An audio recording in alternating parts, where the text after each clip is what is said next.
نور پھیلا ہوا آج کی رات ہے۔ الحمدللہ رب العالمین والصلاة والسلام علی سید الانبیاء والمرسلین وعلی آلہ وصحبہ اجمعین۔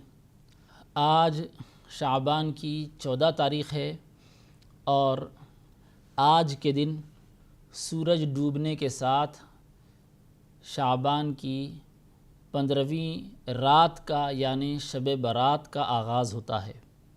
شب برات بڑی عظمت والی، رحمت والی، فضیلت والی رات ہے، بخشش و مغفرت والی رات ہے۔ اس رات کے سلسلے میں اللہ تعالیٰ نے سورہ دخان کی ابتدائی آیتوں میں فرمایا بسم اللہ الرحمن الرحیم حامیم والکتاب المبین انا انزلناہ فی لیلۃ مبارکۃ انا کنا منزلین۔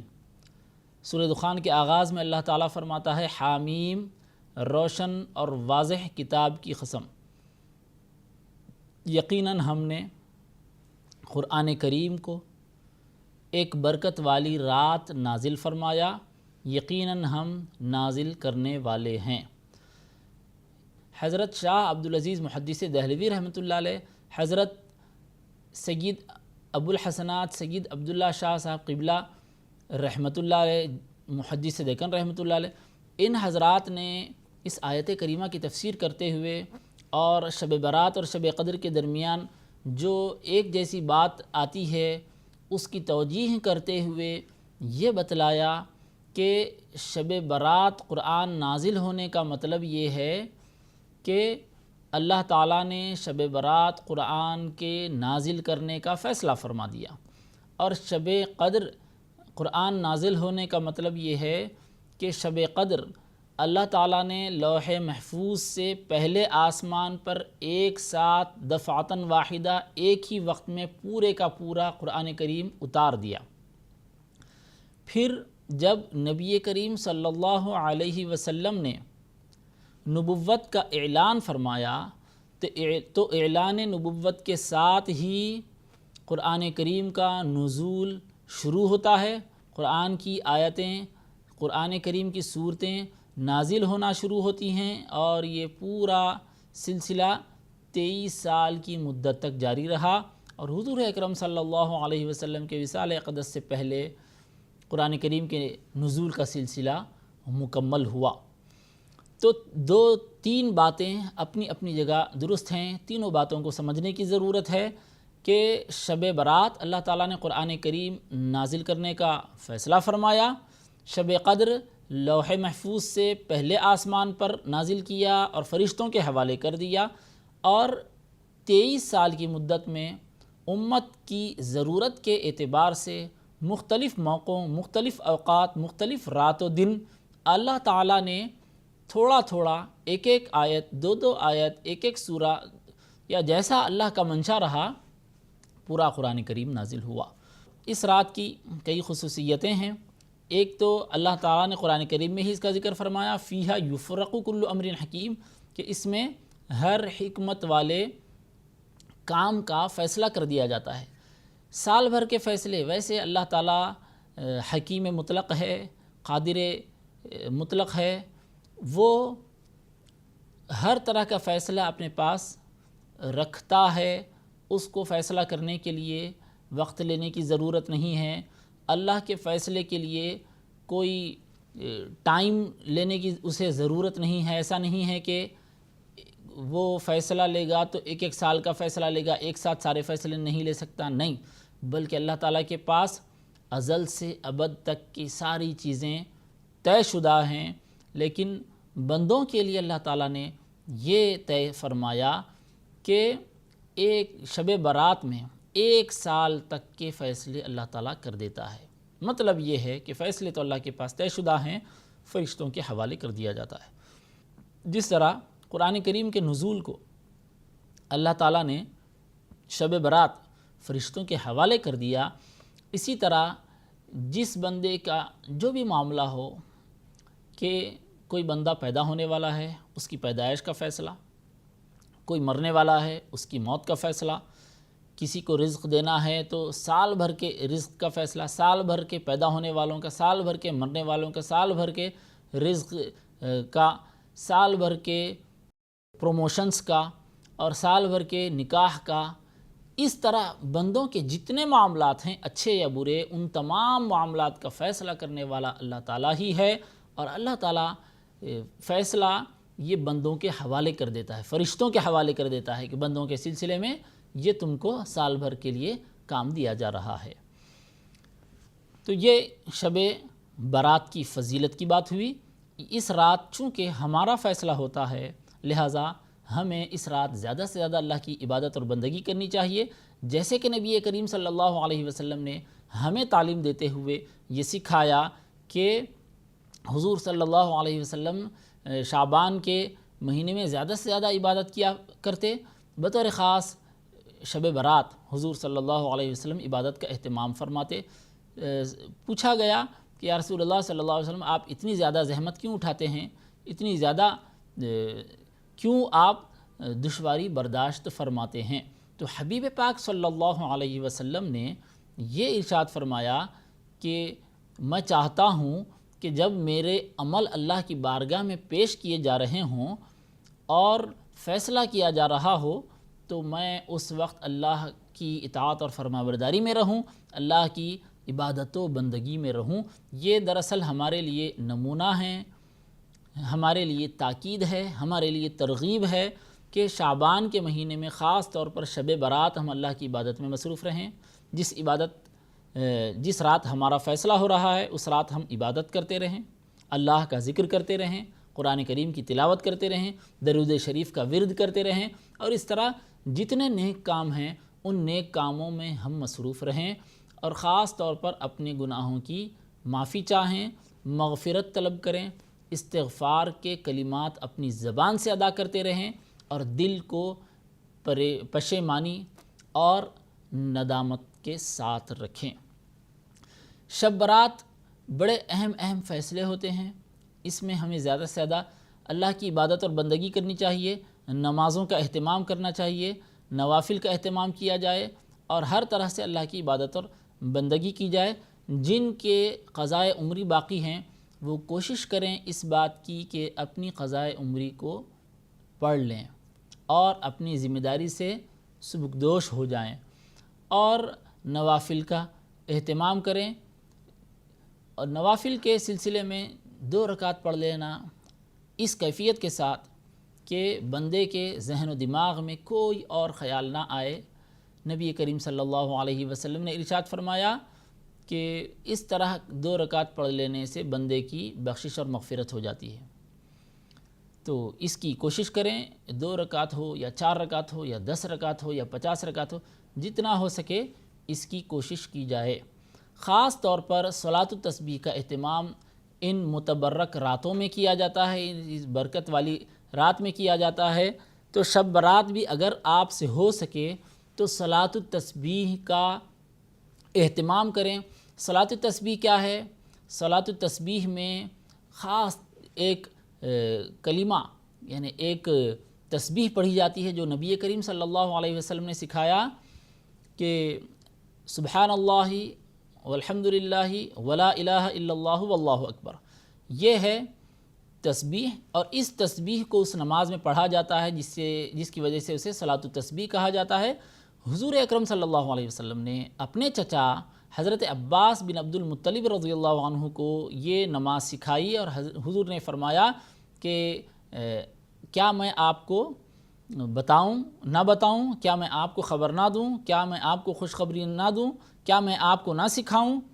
تو حضرت عباس نے عرض کیا کیوں نہیں، آپ ضرور بتلائیے۔ تو حضور اکرم صلی اللہ علیہ وسلم نے فرمایا کہ اگر آپ سے ہو سکے تو آپ یہ نماز ہر دن 1 مرتبہ پڑھیے، اگر یہ نہیں ہو سکتا تو ہفتے میں 1 مرتبہ پڑھیے، یہ نہیں ہو سکتا تو مہینے میں 1 مرتبہ پڑھیے، اور یہ نہیں ہو سکتا تو سال میں 1 مرتبہ پڑھیے، اور یہ بھی نہیں ہو سکتا تو زندگی میں کم از کم 1 مرتبہ ضرور اس نماز کو پڑھیے۔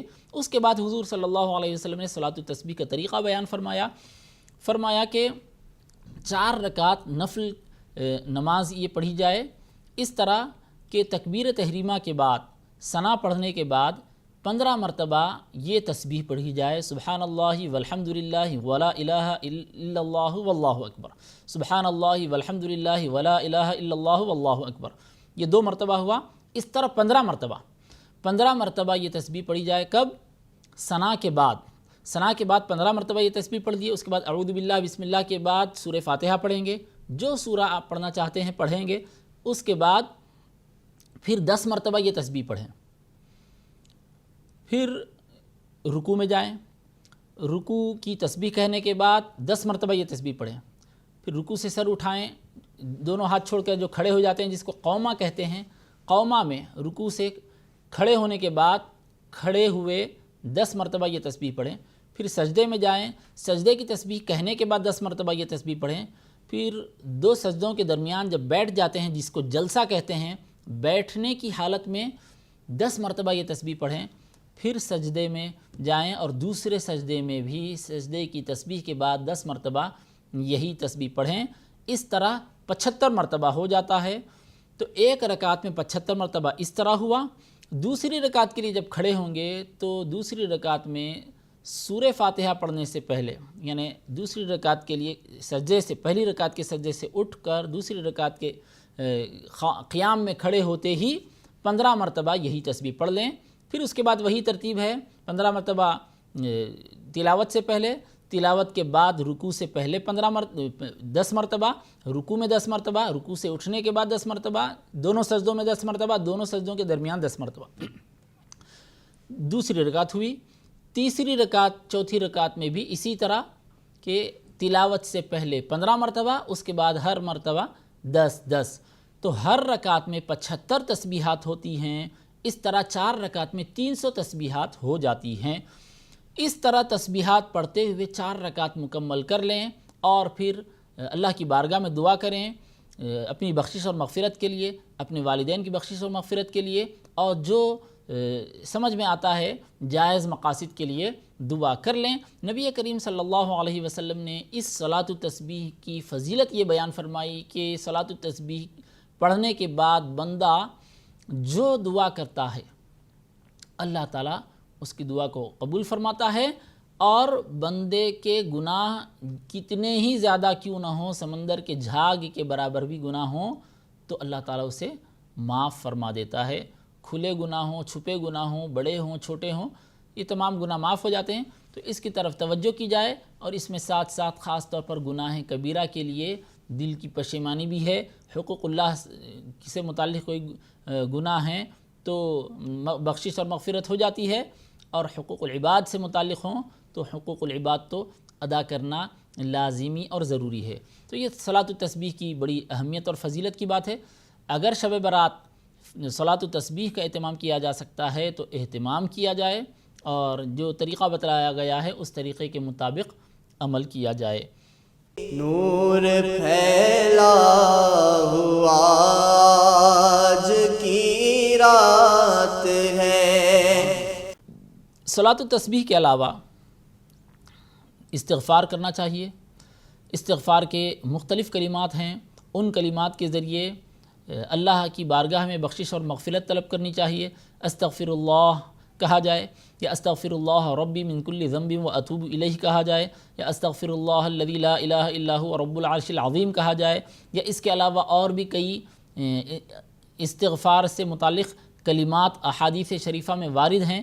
ان کلمات میں سے جو آپ کو یاد ہو یا جو آپ سہولت سے پڑھ سکتے ہوں، ان کلمات کو پڑھتے ہوئے اللہ کی بارگاہ میں توبہ اور استغفار کیا جائے، اور کوشش کی جائے اس بات کی کہ شب برات کے ان مقدس اور متبرک لمحات کو آپ زیادہ سے زیادہ اللہ کی عبادت اور بندگی میں گزاریں، قرآن کریم کی تلاوت میں گزاریں، درود شریف کے ورد میں گزاریں، اور اس طرح نیک کاموں میں گزار لیں۔ ایک ایک لمحے کی اہمیت ہے، کیونکہ اس سال ہی ہماری زندگی اور موت کا فیصلہ ہونے والا ہے۔ یعنی اس سال سے، یعنی اس شب برات سے آئندہ شب برات تک اگر ہماری حیات ہے تو ہماری زندگی کا فیصلہ ہے، اور اگر ہماری موت ہے تو ہماری موت کا فیصلہ ہے۔ تو فیصلہ تو ہونے ہی والا ہے ہر انسان کے بارے میں، یا تو زندگی کا یا موت کا، اور کسی کو یہ معلوم نہیں ہے کہ آنے والے 1 سال تک وہ زندہ رہے گا یا نہیں رہے گا۔ یعنی آنے والی شب برات تک وہ باقی رہے گا یا اس کو موت آ جائے گی، کوئی آدمی یہ بول نہیں سکتا، کوئی دعویٰ نہیں کر سکتا کہ اللہ کے علم میں کیا ہے، اللہ کیا فیصلہ فرمانے والا ہے، فرشتوں کے حوالے کیا کرنے والا ہے۔ لہٰذا اس شب برات کی قدر کریں۔ بہت سے ایسے تھے جو پچھلی شب برات میں ہمارے ساتھ تھے، اور یہ جو شب برات آ رہی ہے اس شب برات میں ہمارے ساتھ نہیں ہیں۔ کیوں؟ اس لیے کہ ان کی موت واقع ہو گئی، اس لیے کہ ان کی عمر ختم ہو گئی، اس لیے کہ ان کی زندگی نہیں رہی۔ تو جس طرح وہ نہیں رہے، پتہ نہیں ہم رہیں گے یا نہیں۔ ہو سکتا ہے ہم میں سے کوئی شخص بھی آئندہ شب برات نہ ہو، اب ہے تو اب ہی اس کی قدر کی جائے۔ کیسے قدر کریں گے؟ قدر کرنے کے لیے اس کے اوقات کو، شب برات کے ایک ایک لمحے کی قدر کریں، اور اس میں عبادت اور بندگی کر لیں، اس میں ٹائم کو پاس نہ کریں، اس میں ادھر ادھر پھرنے سے گریز کریں، غیر ضروری گفتگو یا غیر ضروری کام سے بچنے کی کوشش کریں، اور اپنے اوقات کو جتنا ہو سکا اس رات اللہ کی عبادت اور بندگی میں لگا دیں۔ سب سے پہلے تو ہم کو فرض نماز عشاء کی نماز پڑھنا ہے۔ مرد حضرات مسجد میں جماعت کے ساتھ نماز ادا کریں گے، اور خواتین اپنے اپنے گھروں میں اپنے اپنے طور پر نماز ادا کریں گی۔ عشاء کی نماز پڑھنے کے ساتھ ساتھ عشاء کی سنتیں پڑھنے کے بعد دیگر نوافل میں مصروف ہو جائیں۔ اور چونکہ رات جاگنا ہے تو اس کا مطلب یہ نہیں ہے کہ رات کسی بھی طریقے سے جاگ لینا ہے اور یہ جاگنے کی رات ہے، نہیں، یہ رات جاگنے کی نہیں ہے، یہ رات عبادت کی ہے۔ یہ رات جاگنے کی نہیں ہے، یہ تلاوت کی ہے۔ یہ جاگنے کی نہیں ہے، یہ توبہ اور استغفار کی ہے۔ لہٰذا جاگنا مقصد نہیں ہے۔ اگر آپ سے 3 گھنٹے تک کام ہو سکتا ہے، اس کے بعد آپ کو نیند آ جانے والی ہے، تو آپ 3 گھنٹے تک عبادت میں مصروف رہیں، اس کے بعد پھر سو جائیں۔ اگر آپ 2 گھنٹے عبادت کر سکتے ہیں تو 2 گھنٹے تک عبادت تلاوت جو ہے وہ سسٹمیٹک طریقے سے، اچھے طریقے سے کر لیں، اس کے بعد سو جائیں، بجائے اس کے کہ خاص طور پر نوجوانوں سے کہنا یہ ہے کہ روڈوں پر بائک لے کر گھومنے پھرنے کے بجائے یا ادھر ادھر ٹائم پاس کرنے کے بجائے اور غیر ضروری باتیں کرنے کے بجائے یا کسی کو تکلیف دینے کے کام کرنے کے بجائے سو جانا بہتر ہے۔ نوجوانوں کے لیے دوسروں کو تکلیف دینے کے بجائے سو جانا بہتر اور مناسب ہے، تاکہ ان کی کم سے کم نیند تو ہو جائے اور کوئی غیر ضروری فزیکل ایکٹیویٹی میں وہ نہ رہیں۔ اب چونکہ نوجوان ہیں، طاقت ہے، قوت ہے، لہٰذا جتنا جاگ سکتے ہیں زیادہ سے زیادہ جاگیں اور اللہ کی عبادت کریں، قرآن کی تلاوت کریں اور ایک ایک لمحے کی قدر کریں، اللہ کی بارگاہ میں توبہ اور استغفار کریں۔ اللہ تعالیٰ بندے کی توبہ اس وقت قبول فرما لیتا ہے جب بندہ سچے دل سے اللہ کی بارگاہ میں رجوع ہو جاتا ہے۔ اپنے چھوٹے بڑے گناہوں کی معافی چاہیں اور اللہ سے توبہ کریں۔ توبہ کرنے کے لیے کیا کرنا چاہیے؟ توبہ کرنے کے لیے گال پر مارنا نہیں ہے، کانوں کو پکڑنا نہیں ہے، یا کوئی اور جسمانی طور پر کام کرنے کی ضرورت نہیں ہے۔ توبہ اصل میں ہوتی ہے قلبی شرمندگی سے۔ گناہ پر ایک طرح کی شرمندگی ہو، ندامت ہو اور گناہوں پر پشیمانی ہو، اسی کا نام اصل میں توبہ ہے۔ علماء فرماتے ہیں کہ جو گناہ ہو چکے ہیں اس پر آدمی کو قلبی کوفت ہونی چاہیے۔ 3 کاموں کا نام توبہ ہے۔ ایک یہ کہ جو گناہ ہو چکا ہے اس پر قلبی کوفت ہو، دوسرے یہ کہ اس گناہ کو ڈسکنٹینیو کر دے، تیسرے یہ کہ آئندہ نہ کرنے کا پکا ارادہ کر دے۔ ان تینوں کاموں کے ساتھ جب توبہ کی جاتی ہے تو وہ حقیقت میں توبہ ہے، ورنہ گناہ بھی جاری ہیں اور توبہ بھی ہو رہی ہے، اس کا نام توبہ نہیں ہے۔ اسی طرح جو گناہ ہو چکا اس پر کوئی شرمندگی نہیں ہے اور توبہ ہو رہی ہے، اس کا نام بھی توبہ نہیں ہے۔ اسی طرح آئندہ نہ کرنے کا ارادہ بھی نہیں ہے اور توبہ ہو رہی ہے، اس کا نام بھی توبہ نہیں ہے۔ یہ زبان سے الفاظ ہو سکتے ہیں یا خام خیالی ہو سکتی ہے، لیکن توبہ نہیں ہو سکتی۔ توبہ کے لیے 3 کام ضروری ہے۔ جو گناہ ہو چکا اسے ڈسکنٹینیو کر دیا جائے، اور ہو چکے گناہ پر قلبی طور پر شرمندگی ہو، اور آئندہ نہ کرنے کا پکا ارادہ ہو، عزم مصمم ہو۔ تو ان تینوں کاموں کے ساتھ توبہ مکمل ہوتی ہے، اور جب بندہ اس کیفیت کے ساتھ توبہ کرتا ہے تو نبی کریم صلی اللہ علیہ وسلم ارشاد فرماتے ہیں التائب من الذنب کمن لا ذنب لہ، گناہ سے توبہ کرنے والا ایسا ہے گویا اس نے گناہ کیا ہی نہیں۔ اللہ تعالیٰ اپنے فضل و کرم سے سچی توبہ کرنے والے بندے کے رجسٹر سے گناہوں کو مٹا دیتا ہے۔ ہر جگہ اللہ تعالیٰ اسے ڈیلیٹ کر دیتا ہے۔ صرف اللہ کے علم میں ہے کہ بندے نے گناہ کیا، اور اللہ ہی کو معلوم ہے کہ اس نے درگزر کر دیا، نہ کہیں ریکارڈ میں ہے نہ کہیں کچھ اور ہے۔ دنیا میں جب کوئی آدمی کوئی غلطی کرتا ہے، کوئی جرم کرتا ہے، اور آدمی جرم کرنے کے بعد اگر عدالت اس کو معاف بھی کر دے، تو عدالت کی معافی کے بعد بھی ریکارڈ میں تو یہ چیز ہوتی ہے کہ فلاں بندے نے فلاں کرائم کیا تھا اور اس کو معاف کر دیا گیا۔ تو کرائم کب کیا، کہاں کیا، کیسے کیا، اس کی پوری ڈیٹیل رپورٹ کی شکل میں موجود ہوتی ہے، اور اس فائل کو اگر کلوز بھی کر دیا جاتا ہے تو کلوز تو کر دیا جاتا ہے، لیکن کسی نہ کسی جگہ وہ فائل ڈیجیٹل فزیکل موجود ہے۔ لیکن اللہ کا کرم یہ ہے کہ اللہ جب معاف کرتا ہے، اللہ تعالیٰ جب بخش دیتا ہے، بندے کی سچی توبہ کو اللہ تعالیٰ جب قبول فرما لیتا ہے، تو نہ کوئی فزیکل ڈیجیٹل فائل باقی رہتی ہے، نہ فرشتوں کے ریکارڈ میں رہتا ہے، نہ فرشتے کے ذہن میں رہتا ہے، نہ کہیں اور ہوتا ہے۔ اللہ کے علم میں ہے، اللہ کا علم تو کامل ہے، اللہ کے علم میں موجود ہے، بندے کو معلوم ہے، بندے کو معلوم، اللہ کو معلوم، دوسرے کسی کو معلوم نہیں ہوتا۔ لہٰذا سچی توبہ کی ہمیں شب برات فکر کرنی چاہیے، اور شب برات سورج ڈوبنے کے بعد سے فجر کے وقت تک جتنا ہو سکے عبادت کی کوشش کرنی چاہیے۔ اللہ تعالیٰ سے دعا ہے کہ پروردگار عالم ہمیں اس آنے والی رات کی زیادہ سے زیادہ قدر کرنے کی، اور اس میں زیادہ سے زیادہ اللہ کی عبادت اور بندگی کی توفیق نصیب فرمائے۔